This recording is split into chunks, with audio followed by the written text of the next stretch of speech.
साम्राज्य न्यूज, सामान्यांचा असामान्य आवाज. 10वीच्या विद्यार्थ्यांच्या निकालाची प्रतीक्षा अखेरात संपली असून बोर्डाकडून विभागवार निकालाची माहिती देण्यात आली. यावेळी देखील मुलींनीच बोर्डाच्या परीक्षेत बाजी मारली असून राज्याचा एकूण निकाल 94.10% लागला आहे. मागील वर्षाच्या तुलनेत निकालाची टक्केवारी 1.71% कमी झाली आहे.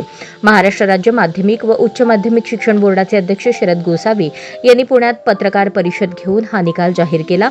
दुपारी 1 वाजता बोर्डाच्या अधिकृत वेबसाईटवर पालकांना आणि मुलांना निकाल पाहता आला.